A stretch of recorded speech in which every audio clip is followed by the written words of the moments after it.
ओम शांति। प्रातः मुरली 5 अक्टूबर 2023।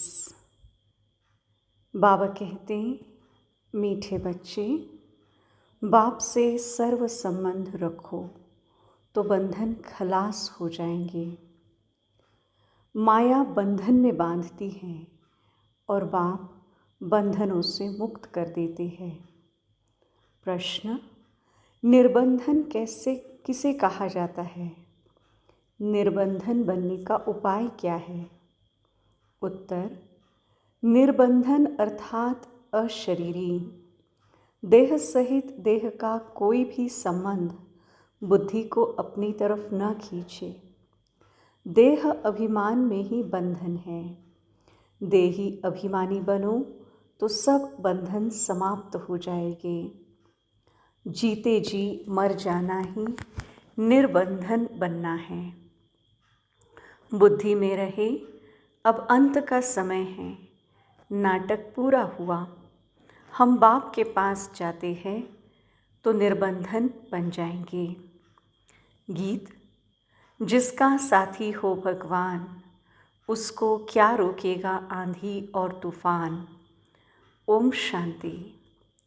बाप बैठ बच्चों को समझाते हैं। अब इतने बच्चे हैं तो ज़रूर बेहद का बाप ही होगा। बाप समझाते हैं, कहते भी है निराकार शिव बाबा। ब्रह्मा को भी बाबा कहते हैं, विष्णु व शंकर को बाबा नहीं कहेंगे। शिव को हमेशा बाबा कहते हैं। शिव का चित्र अलग है, शंकर का चित्र अलग है। गीत भी है, शिवाय नमः। फिर कहा जाता है, तुम मात पिता हम बालक तेरे। यह भी समझाना बहुत सहज है कि बरोबर निराकार शिव को ही बाप कहते हैं। वह है सभी आत्माओं का बाप। शंकर व विष्णु निराकार तो नहीं है, शिव को निराकार कहेंगे। मंदिर में उन सब के चित्र है। भक्ति मार्ग में कितने चित्र है, ऊंच से ऊंच चित्र दिखाते हैं शिव बाबा का। फिर ब्रह्मा विष्णु शंकर का चित्र दिखाते हैं। उनका अपना रूप है। जगत अम्बा जगत पिता का भी रूप है। लक्ष्मी नारायण का भी साकारी रूप है। बाकी एक भगवान है निराकार, परंतु उनको सिर्फ गॉड कहने से मनुष्य मूंझते हैं। पूछो, गॉड तुम्हारा क्या लगता है? कहेंगे फादर। तो यह सिद्ध कर बतलाना है, गॉड फादर है। फादर रचता है तो मदर भी चाहिए। मदर बिगर फादर कैसे सृष्टि रचेंगे? वह फादर कब आएंगे? सब बुलाते हैं, हे पतितों को पावन बनाने वाले आओ। अभी तो सारी दुनिया पतित है। पतित हो तब तो आकर पावन बनाएंगे ना। इससे सिद्ध होता है बाप को पतित दुनिया में आना ज़रूर है, परंतु ड्रामा अनुसार यह किसी को भी समझ में नहीं आएगा। न समझे तब तो बाप आकर समझाएं। बाप बैठ बच्चों को समझाते हैं। भारत में ही गाया जाता है ज्ञान और भक्ति। फिर कहते हैं ब्रह्मा का दिन और ब्रह्मा की रात। रात में घोर अंधियारा होता है। गाया भी जाता है, ज्ञान अंजन सद्गुरु दिया, अज्ञान अंधेर विनाश। मनुष्यों में कितना तो अज्ञान है जो फादर को भी नहीं जानते। इन जैसा अज्ञान और कोई होता नहीं। परम पिता, ओ गॉड फादर अक्षर कहकर अगर उसको न जाने तो उन जैसा अज्ञान कोई नहीं। बच्चे बाबा कहे और फिर कहे हम उनके ऑक्यूपेशन, नाम रूप आदि को नहीं जानते हैं, तो उनको अनाड़ी कहा जाएगा ना। यही भारतवासियों की भूल है, जो फादर कहते हुए फिर उनको जानते ही नहीं हैं। गाते हैं, ओ गॉड फादर आकर पतितों को पावन बनाओ, दुख से छुड़ाओ, दुख हर कर सुख दो, बाप एक ही बार आते हैं, यह तुम जानते हो। नंबर वार। कोई तो समझते नहीं कि हमको बाप से पूरा वर्षा लेना है। बाप का पूरा परिचय नहीं है, इसलिए कहते हैं क्या करे बंधन है। जीते जी मरना आ जाए तो तुम्हारा बंधन खलास हो जाए। मनुष्य अचानक मर जाते हैं तो बंधन छूट जाते हैं। अभी तो सबके बंधन छूटने वाले हैं। तुम्हें जीते जी निर्बंधन अर्थात अशरीरी बनना है। बाप कहते हैं इन शरीर के बंधनों आदि को भूल जाओ, अपने को आत्मा समझ मुझ बाप को याद करो। बाकी बंधन तब लगता है जब तुम देह अभिमानी बनते हो। फिर कहते हो कैसे छूटे। बाप कहते हैं भल गृहस्थ व्यवहार में रहो, परंतु बुद्धि में रहे हमको वापस जाना है। जैसे नाटक का जब अंत होता है तो एक्टर्स नाटक से जैसे उपराम हो जाते हैं। पाठ बजाते बजाते बुद्धि में रहता है, बाकी थोड़ा टाइम है। यह पाठ बजाकर फिर घर जाएंगे। तुमको भी यह बुद्धि में रखना है। अभी अंत है, हम दैवी संबंध में जाते हैं। इस पुरानी दुनिया में रहते यह बुद्धि में रहना चाहिए कि हम बाप के पास जाते हैं। गाते भी है हम तुम पर बलिहार जाएंगे, जीते जी तुम्हारा बनेंगे। बाकी जो देह सहित देह के संबंध है उनको भूल हम आपके साथ ही संबंध रखेंगे। संबंध है तो याद करो, प्यार करो। बाप से अथवा अपने प्रीतम से बुद्धि का योग लगाओ तो तुम पर जो जंक लगी है वह उतर जाएगी। योग तो गाया हुआ है ना, और सब जिस्मानी योग है। मामा, चाचा, काका, गुरु, गोसाई आदि सबसे योग सीखते रहते हैं। बाप कहते हैं इन सब से योग हटाए, मुझ एक को याद करो।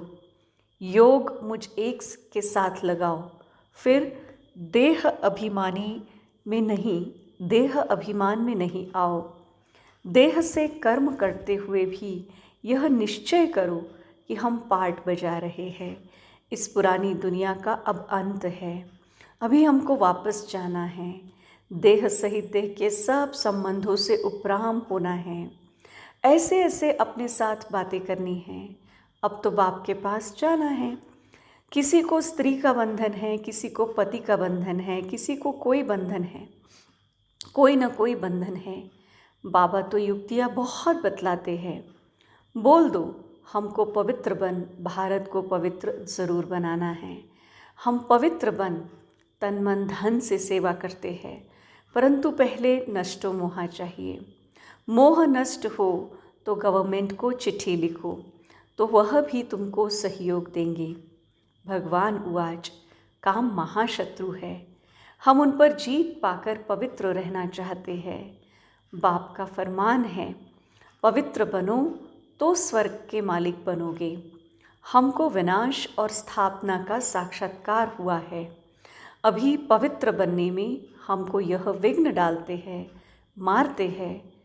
मैं तो भारत की सच्ची सेवा में हूँ, अब मुझे आइसलम दो, ऐसा सरकार को लिखो, परंतु इसमें पक्का नष्टो मोहा चाहिए। सन्यासी तो घर बार छोड़ जाते हैं, यहाँ तो साथ रहते हुए नष्टो मोहा बनना है। सन्यासियों का मार्ग अलग है। मनुष्य कहते हैं कि गृहस्थ व्यवहार में रहते हमको ऐसा ज्ञान दो जो हम राजा जनक मुआफिक मुक्ति, जीवन मुक्ति को पा लें। वह भी अब तुमको मिलता है ना। बाबा कहते हैं यह मेरी वन्नी युगल है, इनके मुख से मैं प्रजा रचता हूँ। प्रजापिता ब्रह्मा के मुख द्वारा ही कहते हैं। शिव बाबा तुमको कहते हैं तुम मेरे पोत्रे हो। यह फिर कहते हैं तुम मेरे बच्चे बन शिव बाबा के पोत्रे बनते हो। वर्षा उनसे मिलता है, स्वर्ग का वर्षा कोई मनुष्य दे न सके, निराकार ही देते हैं। तो भक्ति अलग चीज़ है और ज्ञान अलग है। भक्ति में तो वेद शास्त्र पढ़ते, यज्ञ तप दान पुण्य आदि करते बहुत खर्चा होता है। यह है सारी भक्ति की सामग्री। भक्ति शुरू होती है द्वापर से।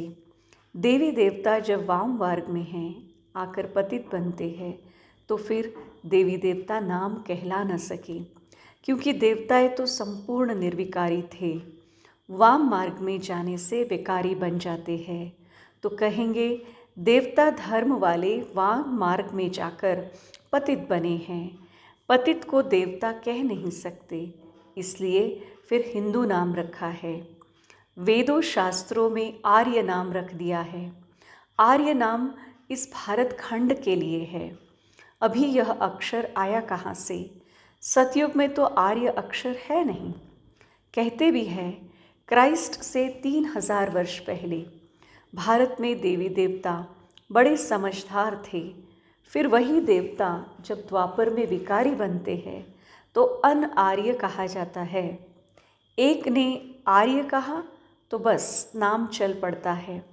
जैसे एक ने कृष्ण भगवान वाच कहा अथवा लिखा तो बस वह मानने लग पड़ते हैं।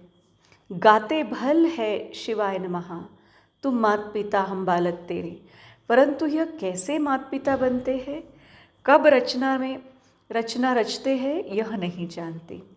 ज़रूर सृष्टि को के आदि में रचते होंगे। अब सृष्टि का आदि किसको कहा जाए, सतयुग को या संगम युग को?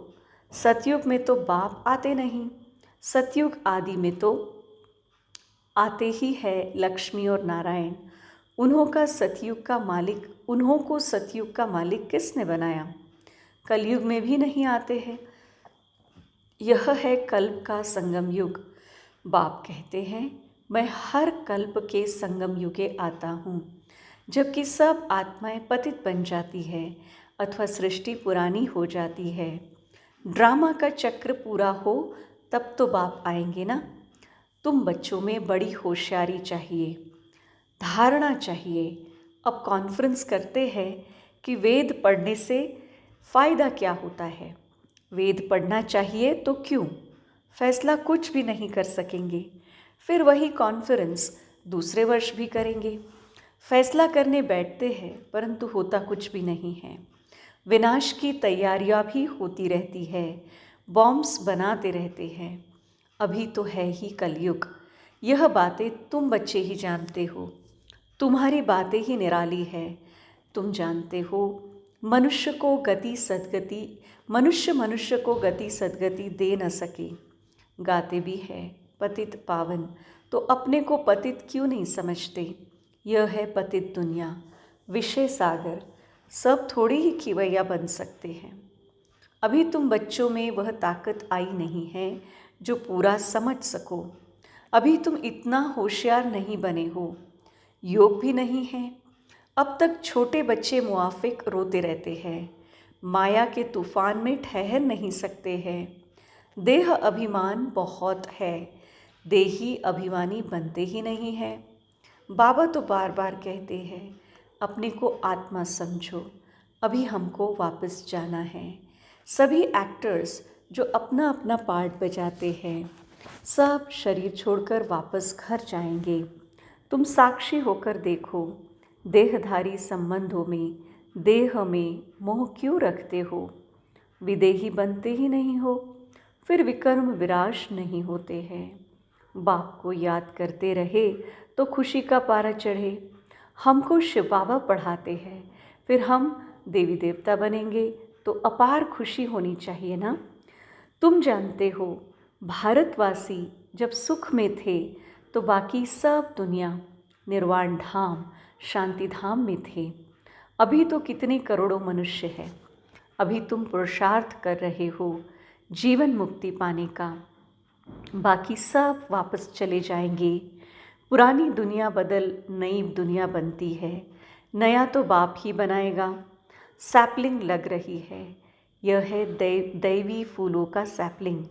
कांटे से तुम फूल बनते हो।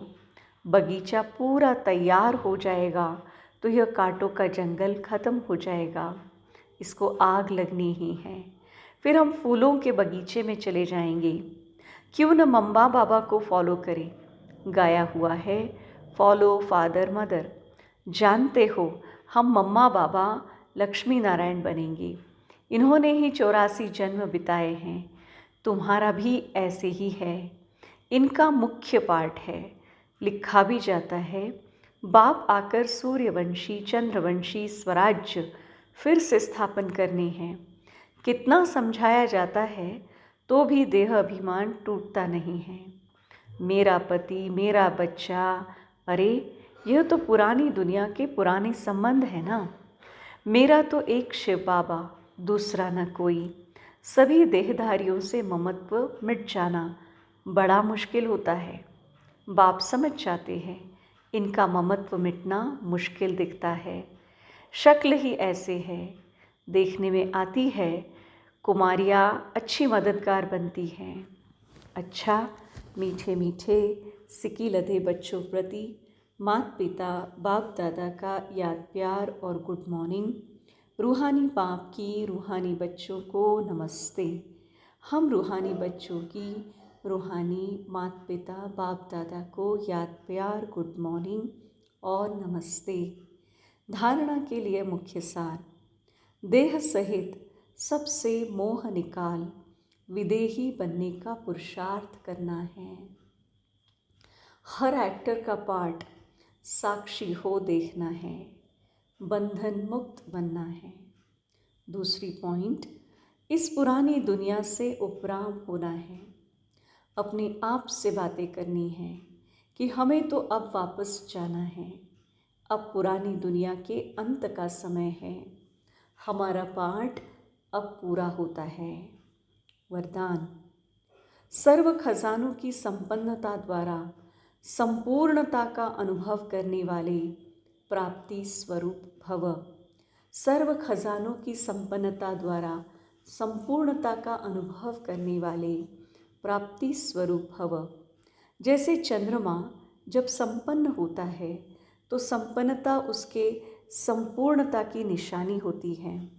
इससे और आगे नहीं बढ़ेगा, बस इतनी ही संपूर्णता है, ज़रा भी किनारी कम नहीं होती है।